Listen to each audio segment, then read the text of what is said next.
를 주신 하나님이라는 제목으로 주의 말씀 증거할 때 저 우리 모두에게 은혜의 시간 되시기를 주의 이름으로 축원드립니다.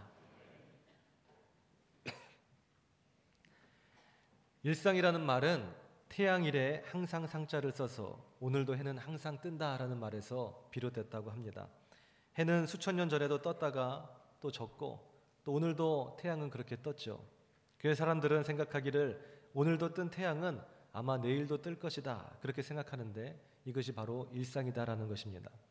태양만 떴다 지기를 반복하는 것이 아니라 바로 우리의 삶도 그러하죠.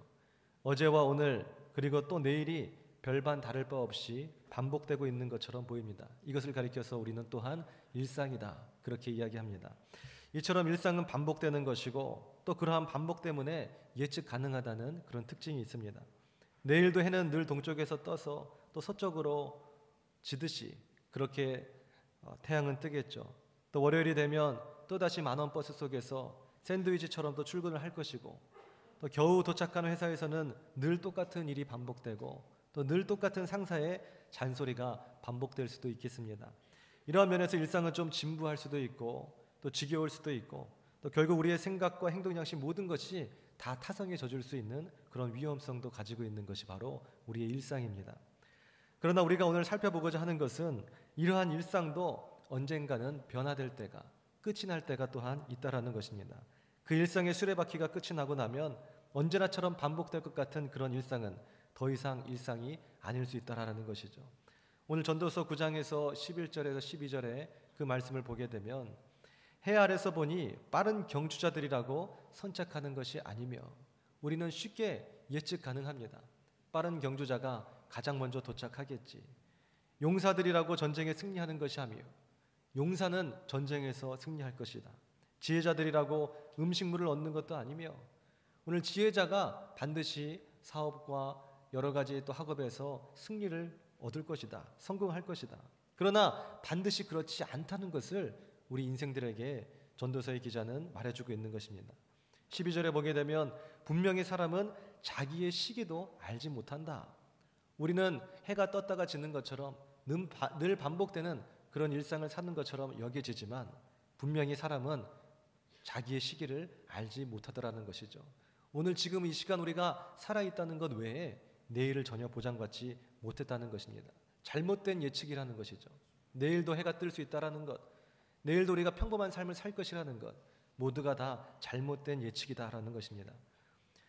물고기들이 재난의 그물에 걸리기도 하고 새들이 올무에 걸릴 것과 같이 인생도 마찬가지로 재앙의 날이 그들에게 호련히 임하리니 그때에는 거기에 걸리느니라. 오늘 이것이 너무나도 지극히 상식적이고 당연한 말씀을 오늘 우리 인생들에게 말씀해주고 있는 것입니다. 그 이유는 우리가 그 말씀을 그 상식을 잊고 지내고 망각하며 지낼 때가 참으로 많기 때문이고 오늘도 진부한 일상처럼 이 하루를 그냥 살아가기 때문에 그런 것이겠죠. 전도서 3장 1절에서 8절은 일상의 끝을 더욱더 잘 이야기하고 있습니다. 범사에 기한이 있고 천하만사가 다 때가 있나니 날 때가 있고 죽을 때가 있으며 또 심을 때가 있으면 그것을 또 뽑을 때가 있고 죽일 때가 있고 치료할 때가 있으며 헐 때가 있고 세울 때가 있으며 끊임없이 반복될 것만 같은 일상도 이러한 하나님이 정해놓으신 기한 안에 있다라는 것입니다.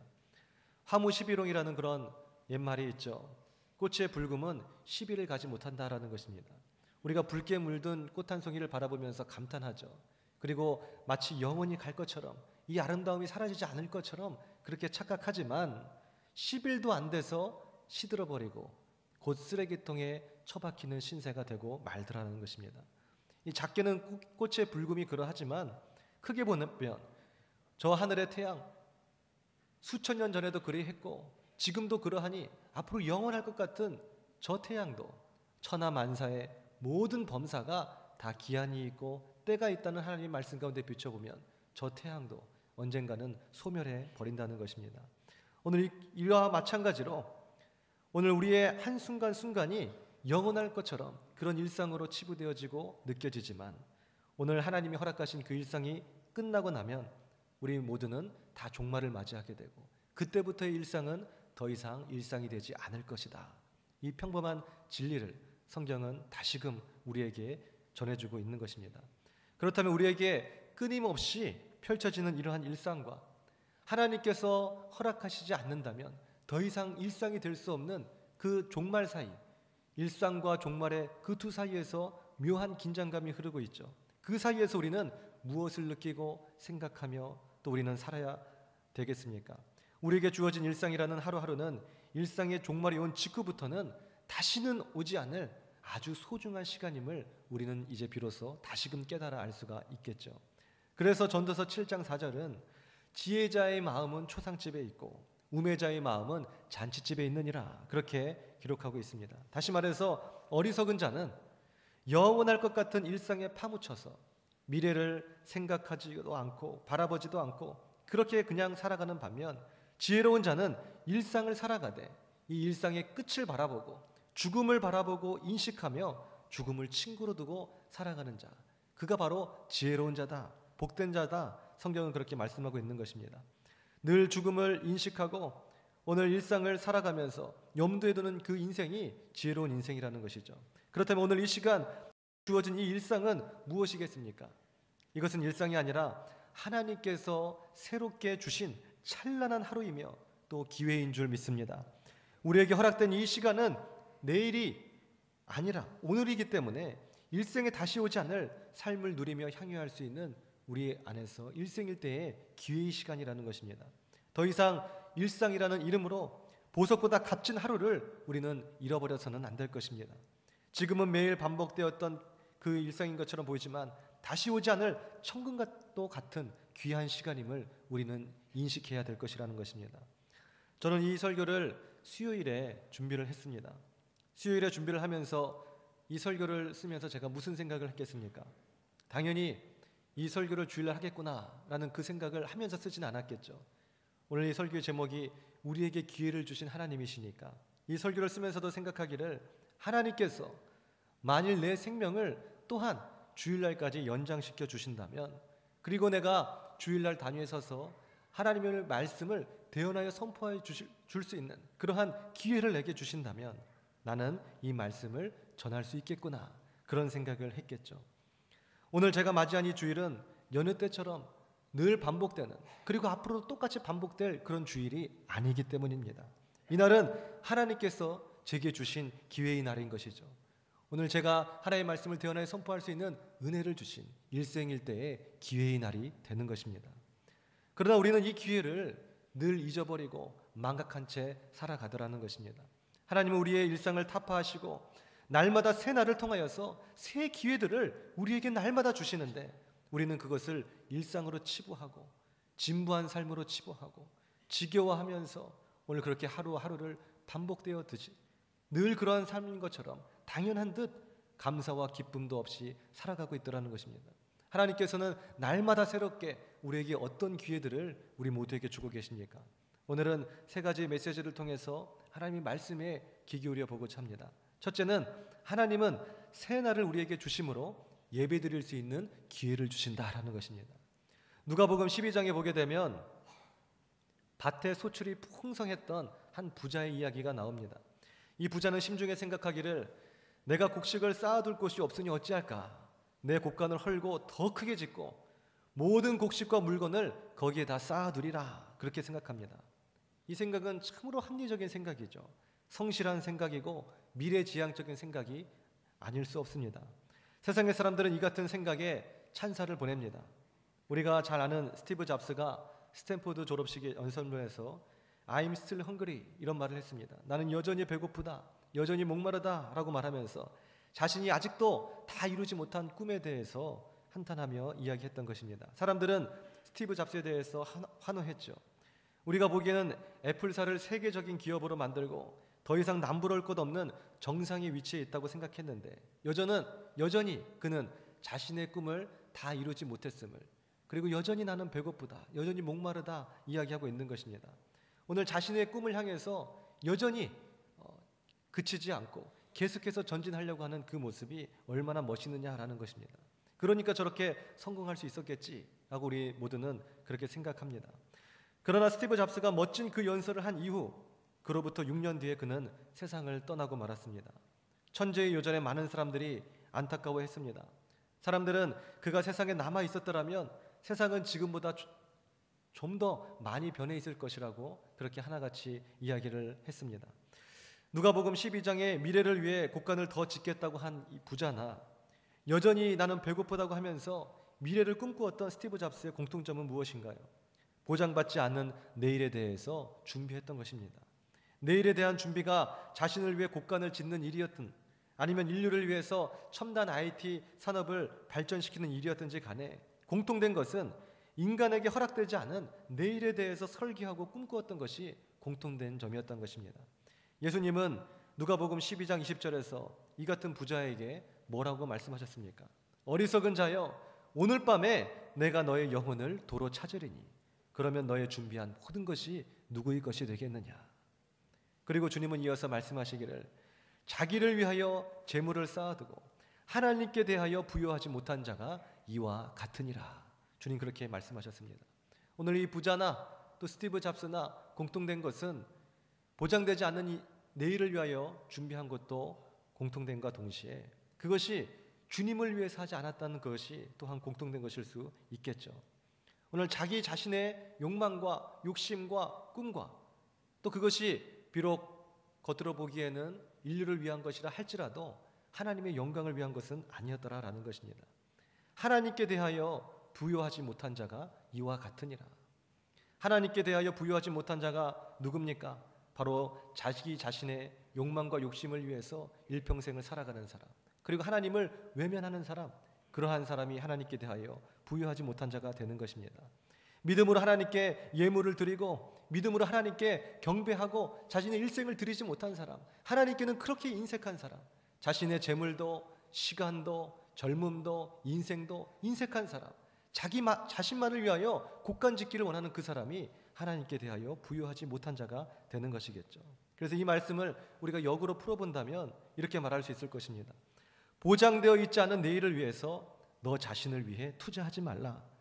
다만 지금 허락된 이 시간을 하나님께서 너에게 주었다면 너의 모든 삶을 이 시간 하나님께 드리라.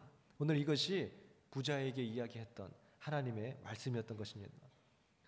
오늘 우리의 시간을, 우리의 젊음을, 우리의 재물을 주님께 드림과 동시에 우리의 생명까지 주님께 다 투자하고 모든 것을 드리는 것, 이것을 로마서 12장 1절에서는 너희의 몸을 너희의 거룩한 산제사로 드리는 것, 이것이 오늘날 너희의 드릴 영적 예배니라 그렇게 말씀하고 있습니다. 그러므로 결국 하나님께 부여한 자는 뭐예요? 하나님께 드린 자겠죠. 거기에는 예물도 시간도 젊음도 인생도 모두가 다 포함됩니다.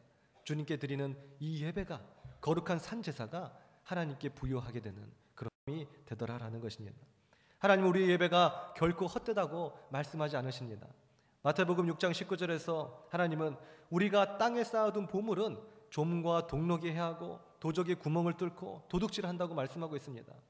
오늘 쉽게 사라져버린다는 것이죠.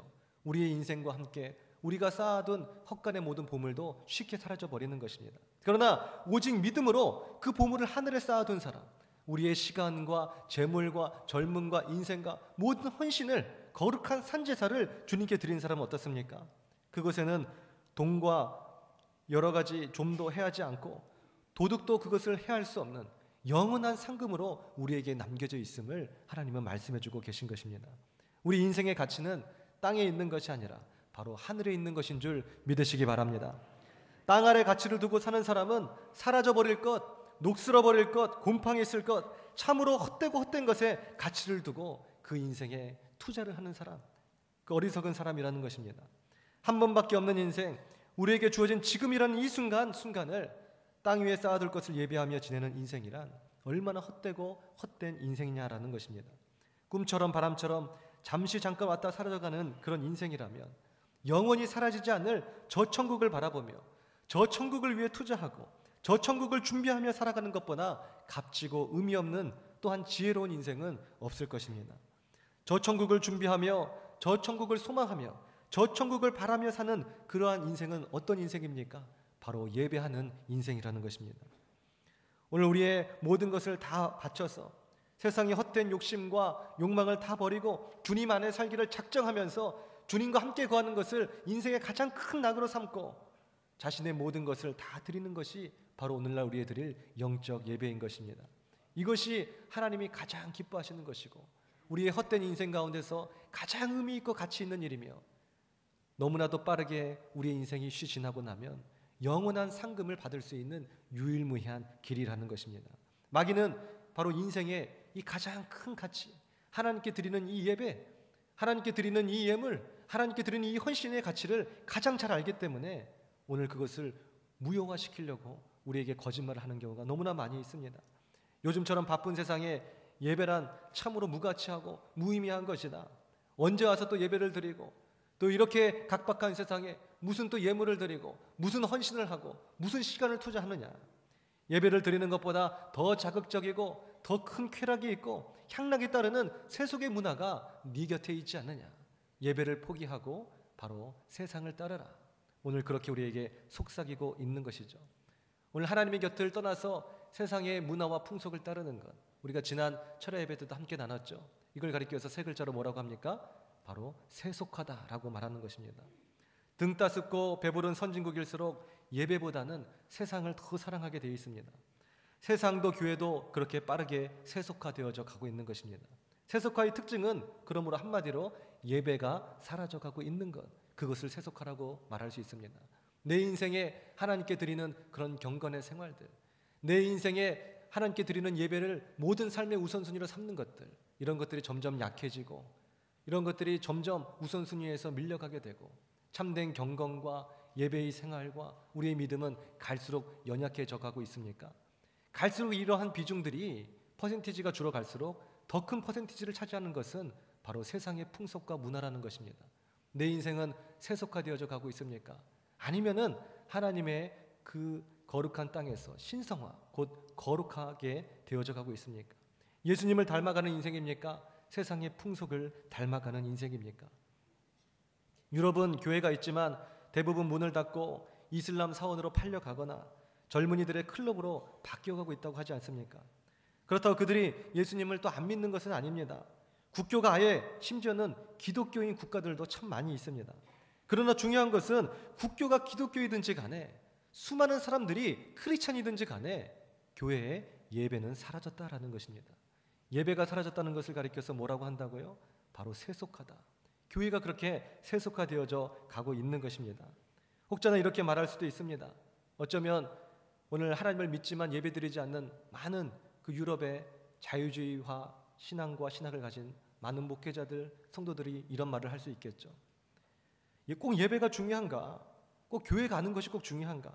마음속으로 예수님 믿고 구원받으면 되는 거 아닌가? 오늘 우리 주변에 교회를 다니지 않는 그런 사람들이 이런 얘기 또 많이 합니다. 특별히 마음속에 하나님을 믿지만은 교회를 안 다니시는 분이 도리어 우리를 설득하면서 우리의 예배를 방해하기 위해서 이런 이야기를 많이 하죠. 아마 한두 번쯤은 다 들으셨을 것입니다. 물론 경중을 따질 수는 없겠죠. 이러한 질문들 가운데 우리 모두는 어떻게 대답해야 되겠습니까? 경중을 따질 수는 없겠지만 굳이 말한다고 한다면 예수님을 믿고 구원받는 것이 더 중요하다고는 말할 수 있습니다. 그러나 중요한 사실, 이러한 질문을 하는 사람들이 관가한 한 가지 사실이 있습니다. 예수님 믿고 구원받은 그 사람은 예수님을 너무너무나 사랑하게 되어 있다라는 것입니다. 예수님을 너무너무나 사랑하게 된 그 사람은 예수님을 희한하게 너무너무 높여드리고 싶어요. 예수님을 찬양하고 싶어요. 그것이 너무너무나 행복한 일이에요. 그것이 가장 큰 인생의 가치가 있다고 느껴져요. 왜 그렇습니까? 우리를 예수님을 믿게 하신 고린도전서 12장 3절에 보게 되면 성령으로 말미암지 않고는 그 누구도 예수를 주라 시인할 자가 없느니라. 내 안에 계신 예수 그리스도의 영이 예수님을 높일 수 있도록 만드시기 때문입니다.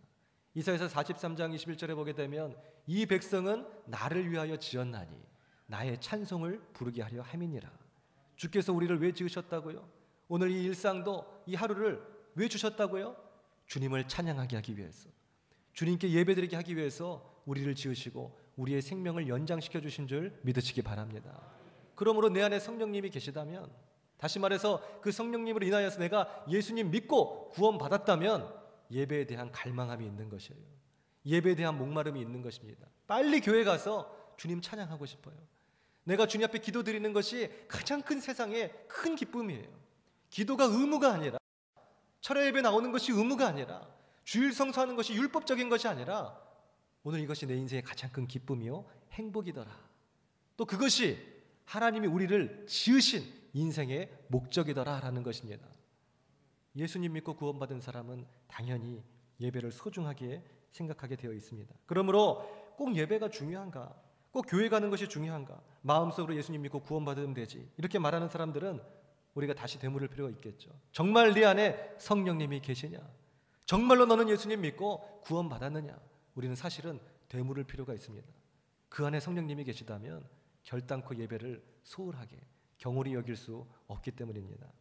하나님은 이 시간 우리가 이렇게 예배 드릴 수 있는, 주님께 예배할 수 있는 귀한 날을 허락하셨습니다. 오늘 우리가 예배 드리는 이 순간만큼 가치 있고 의미 있는 시간은 아마 없을 것입니다.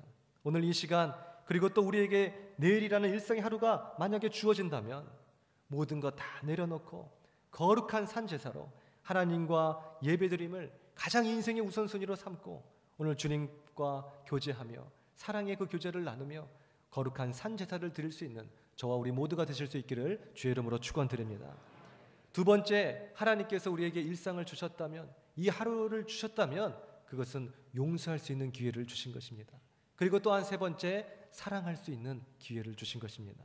마가복음 11장 25절에 보게 되면 서서 기도할 때 아무에게나 혐의가 있거든 용서하라. 그리하여야 하늘에 계신 너희 아버지도 너희의 허물을 사하여 주시리라. 주님 그렇게 말씀하셨습니다.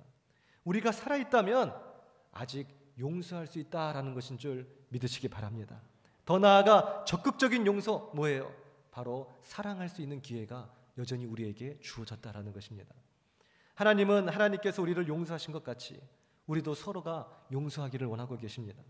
이 용서가 얼마나 중요한지, 우리가 용서해야 하나님도 우리를 용서한다고 그렇게 말씀하고 계십니다.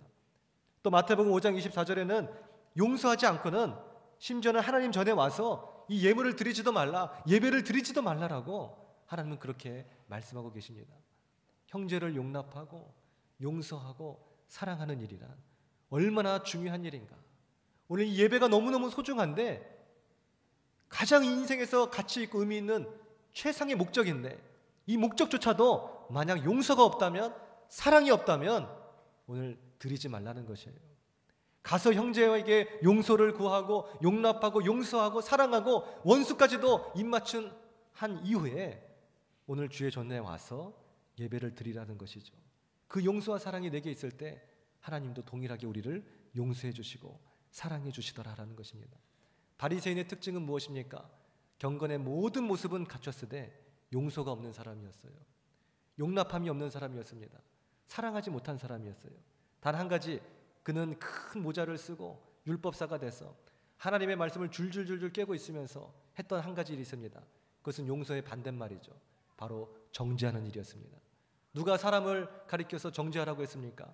누가 사람이 심판장이 되라고 했습니까? 그러나 그는 예수 그리스도의 이름으로 용서하고 치유하고 기도해 주는 것이 아니라 예수 그리스도의 이름으로 내가 너를 정죄하노라, 너는 이러이러한 잘못이 있노라 하며 그를 판단했다라는 것입니다. 근데 그것은 상당히 합리적이고 논리적인 판단이에요. 바리새인의 그 율법 안에서 비껴나갈 수 있는 사람은 아무도 없습니다. 왜 그렇죠? 오늘 이 세상에 의인은 없으니 하나도 없기 때문에, 우리 모두가 다 죄인이고 우리가 모두 더러운 자들이기 때문입니다. 그러므로 논리와 이성, 하나님의 율법 아래 자유로울 수 있는 사람은 없어요. 그러나 하나님은 이 율법을 폐하러 오신 것이 아니라 완성하러 오셨습니다. 하나님은 이성과 논리에 갇히신 분이 아니라 이성과 논리를 초월하신 분이에요. 그것이 무엇입니까? 바로 십자가의 사랑인 줄 믿으시기 바랍니다.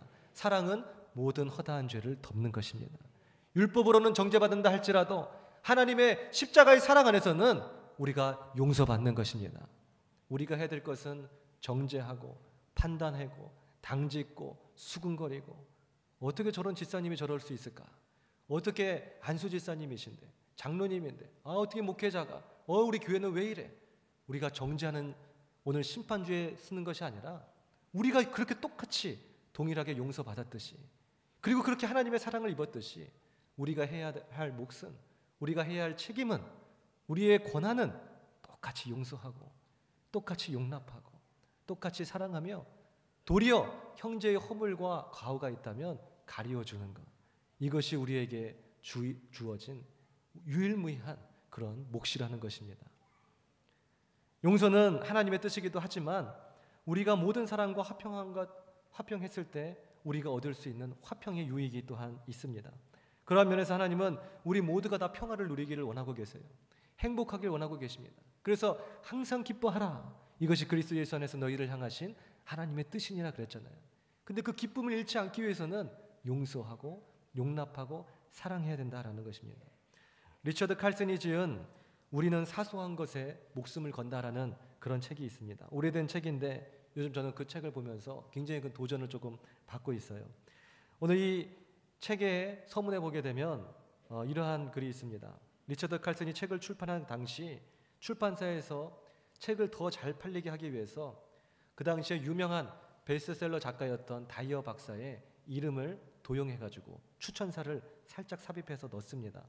리처드 칼슨은 출판사가 자신과 상의도 없이 돈을 벌기 위해서 다른 유명한 작가 이름을 도용한 사실에 대해서 굉장히 격분했어요. 그리고 무엇보다도 결국 출판사가 도용한 것이지만 자기 이름으로 낸 책이기 때문에 자기가 도용한 것과 똑같죠. 그래서 다이어 박사에게 편지를 썼습니다. 너무너무 죄송하다고, 용서를 구한다고 그래 편지를 썼어요.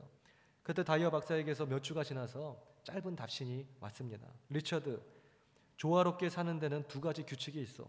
첫째, 사소한 것에 연연하지 말라. 둘째, 이 세상의 모든 것은 다 사소하다. 추천사는 그냥 쓰게 놔두시오. 다이어 박사로부터. 리처드 칼슨은 자신의 이름을 도용했음에도 불구하고 그것을 사소한 것으로 취급해서 평정심을 잃지 않은 다이어 박사에게 신선한 충격을 받습니다. 무엇보다 다이어 박사가 그것을 사소한 것으로 취급하고 출판사를 이해해주고 용납해주고 용서해줌으로써 마음의 평정심을 잃지 않고 평화로울 수 있었다는 사실을 발견하게 되는 것입니다. 그래서 그는 사소한 것에 목숨을 걸지 말라고 그때부터 주장하기 시작한 거예요. 그리고 그도 사소한 것에 연연하지 않음으로써 비로소 마음의 평화를 찾을 수 있었다. 그렇게 고백합니다. 우리도 사소한 것에 목숨을 거는 경우가 많이 있죠. 그 사소한 것, 예를 든다면 누군가 내 차 앞으로 끼어든다면 그때 목숨을 걸고 분개하며 흥분하며 정죄하지 않습니까? 그러나 그렇게 사소한 것에 분을 내고 목숨을 걸어봤자 아프고 다치고 슬프고 불행한 것은 상대방이 아니라 바로 나 자신일 뿐입니다. 왜 갑자기 끼어드는 그 차 하나 때문에 내 행복이 빼앗기게 되죠? 왜 다른 사람의 타인의 실수 때문에 내 불행함이 찾아와야 되는 것이냐는 것입니다. 결국 우리는 분내고 용서하지 못함으로 우리 마음의 평화, 우리의 행복을 빼앗기게 되고 항상 기뻐하라 라는 하나님의 말씀을 어겨버리게 되는 것입니다. 그리고 또 불행하게, 슬프게, 격분하여 인생을 살아가게 되는 것이죠. 리처드 칼슨은 이에 대해서 역지사지로 한번 생각해 보라고 말합니다. 나 역시 바쁜 일이 있어서 차에 끼어들 때가 있었죠. 다들 한 번씩 그런 경험이 있었을 것입니다. 그때는 얼마나 또 잘 합리화해요. 뒤에서 빵빵거리면 저 사람 또 저 빵빵거린다고. 내가 다 일이 있어서 끼어든 거지 괜히 끼어들었겠나. 우리 자기 자신에게 대해서는 이렇게 관대해요. 우리 자신도 이렇게 끼어들 때가 있다는 거죠. 오늘 우리가 차에 끼어든 것을 하나 예를 들었지만 우리가 그 사람을 용납하지 못하는 그 상황을 잘 한번 비춰보십시오. 어떻게 저 사람이, 우리 이웃집 사람이 저렇게 행동을 하지? 어떻게 하나님 믿는 사람이 저렇게 하지? 어떻게 우리 집사님이신데 저러지? 어떻게 목사님이 저럴 수 있을까? 다 한번 생각을 해보세요. 우리 모두 다 동일하게 똑같이 우리가 대동소이하게 그러한 경험을 한 적이 다 있지 않았습니까? 예수님의 말씀과 똑같아요. 어찌하여 네 눈에 들보는 바라보지 못하고 남의 눈에 티끌만 보느냐는 것이죠. 불쌍히 여겨야 됩니다. 그리고 궁일이 여겨야 됩니다. 그리고 용서해야 됩니다. 다른 사람의 실수나 문제가 내 행복을 빼앗기지 않도록 우리는 해야 된다는 것입니다. 다른 사람의 실수나 문제가 내 삶을 지배하도록 내어버려 두지 마십시오. 실제로 우리 마음속에 평화가 없을 때 그 한 사람을 용서해 보십시오. 근데 그 용서는 어떤 나의 의도와 나의 어떤 정신의 어떤 결단으로 되는 것은 결코 아닙니다. 도저히 아무리 생각하고 아무리 용서하고 싶어도 용서가 안 되는 그 사람이 분명히 우리 인생 가운데 한 명은 반드시 있을 겁니다. 예수님을 따르는 12 제자 가운데서도 한 명은 예수님을 팔기까지 하지 않았습니까? 그리고 나머지는 다 뿔뿔이 흩어져서 도망가 버리기도 했었죠. 누가 내 편이 되어주겠습니까? 이성적으로 합리적으로 바라봤을 때 용서하지 못한 사람들이 분명히 있더라는 것이죠. 근데 중요한 것, 이성적이고 논리적이고 상식적인 선 안에 있기 때문에 내 마음은 늘 불행하고 염려와 두려움이 가득 찼다는 거예요. 근데 그 문제를 놓고 주님 앞에 내어놓고 기도해 보십시오. 하나님이 그 사람을 용서하게 해주시고 불쌍히 여기는 그 마음을 주시더라라는 것입니다. 근데 중요한 것은 뭐냐면 그를 불쌍히 여기기 시작했을 때부터 오히려 아이고 오죽했으면 그렇게 했겠느냐, 차라리 내가 대신 희생해야지, 내가 그 허물을 가리워줘야지. 오늘 그러한 용서와 사랑이 있을 때 놀라운 평화와 내가 넉넉한 그릇이 된 것 같고, 그때 비로소 십자가의 사랑이 이해가 되더라니까요. 그리고 동시에 내가 이렇게 해서 구원받았구나 라는 하나님의 사랑을 비로소 깨달아 알게 되더라는 것입니다. 우리가 살아있다면 아직 용서할 수 있는 기회가 있다는 것입니다. 우리가 살아있다면 아직 사랑할 수 있다는 기회가 있다는 것입니다. 그것은 하나님의 뜻이며 또 용서와 사랑은 내 마음의 평화와 행복을 지켜줄 것입니다. 결론입니다. 전도서 9장 4절을 보게 되면 모든 산자들 중에 들어있는 자에게는 누구나 소망이 있음은 산개가 죽은 사자보다 낫기 때문이라. 우리가 숨쉬고 살아있다면 모든 산자들에게 소망이 있다, 그렇게 말씀하고 있습니다. 오늘 그 이유는 오늘 산개가 죽은 사자보다 낫다는 것이에요. 오늘 맹수의 왕인 사자, 모든 동물들은 그런 사자가 되고 싶어 하겠죠. 근데 그 사자가 죽었어요. 죽어도 그렇게 벌레가 끼고 냄새나는 그런 죽은 사자가 되고 싶겠습니까? 차라리 죽은 사자보다도 살아있는 그런 개가 훨씬 더 좋다는 것이에요. 오늘 우리에게 주어진 어떤 삶이 있나요? 우리가 일상으로 치부해야 하는 어떤 삶이 우리에게 주어져 있습니까? 그러한 삶이 참으로 때로는 지겹기도 하고 메마르기도 하고 더 나아가서는 오늘 일상에 대해서 견디기 힘든 고통이 어쩌면 우리에게 있을 수도 있습니다. 그러나 하나님은 죽은 사자보다 산개가 낫다고 말씀하십니다. 진부한 것 같은 우리의 일상은 죽음 저 너머에서 뒤돌아보면 너무나도 아름다운 인생이요 찬란한 인생이 될 것입니다. 한 번 죽는 것은 사람에게 정해진 것이요 그 이후에는 심판이 있다, 주님 말씀하셨죠. 그 심판이 영광의 심판이 돼서 우리가 영원히 천국의 복락을 누리며 산다고 할지라도 오늘 이 시간 우리가 이렇게 숨쉬며 때로는 갈등하며 때로는 눈물 흘리며 때로는 한숨 섞이며 때로는 위로받으며 때로는 저 푸른 하늘을 보면서 때로는 사랑하는 사람과 대화하고 입맞추며 보듬어주고 손잡고 기도해주고 함께 찬양하고 예배드리는 이 일생은 다시 오지는 않을 그러한 일생입니다. 그러니 우리의 아름다운 우리의 일상도 때로는 슬픈 우리의 일상도 오늘 하나님 곁에서는 모두가 아름답게 승화되어지는 것입니다. 아름다운 추억으로 남는 것입니다. 그러므로 인생은 참으로 슬프고 참으로 아픈 것이기도 하지만 너무나 빛나도록 찬란하고 아름다운 것이기도 하는 것입니다. 오늘 우리에게 일상이 주어졌다면 진부한 일상으로 취급하고 그렇게 버리지 마십시오. 오늘 이 하루 가운데 오늘 너무나도 귀한 소중한 시간을 주께서 우리에게 주셨으므로 가장 먼저 주님 앞에 먼저 그 나라와 그 의를 구할 수 있는 값진 인생을 사실 수 있기를 주의 이름으로 축원드립니다. 그리고 우리가 숨쉴 수 있는 우리의 삶이 주어졌다면 오늘 하나님과 깊은 교제인과 동시에 내 주변에 있는 모든 사람들과 화평하고 그 사람들을 용서하고 사랑을 함으로써 하나님의 뜻을 이루고 동시에 마음의 평화와 기쁨을 가지고 우리 일생을 승리할 수 있는 주님의 귀한 종들이 되시기를 주의 이름으로 축원드립니다. 기도드리시겠습니다. 아버지 하나님, 감사와 영광 올려드립니다. 오늘 우리에게 너무나도 귀하고 소중한 이 하루를 주셨는데 우리는 일상으로 취급하며 내일도 여전히 똑같이 반복될 것이라고 잘못된 예측을 하며 그저 하루를 무의미하게 하나님과 상관없이 하나님을 부욕해 하는 자로 살아가지 아니하고 내 배를 채우는 나를 부욕해 하는 자로 살아가면서 주변에 나를 거슬리는 모든 사람을 용납하지 못하고 용서하지 못하고 사랑하지 못하며 그렇게 살아가는 그런 인생들이 우리에게 혹시 있지 않습니까? 주님 용서해 주시고 천금보다도 귀한 이 하루 오늘 주님께 예배드림을 가장 내 인생의 우선순위로 살게 도와주시고 천금보다 이 귀한 하루 다시는 오지 못할 이 나날들에서 먼저 사랑하고 먼저 용서하고 먼저 손잡을 수 있는 우리 모두가 되게 하여 주시옵소서. 감사드리며 예수님의 이름으로 기도드렸사옵나이다. 아멘.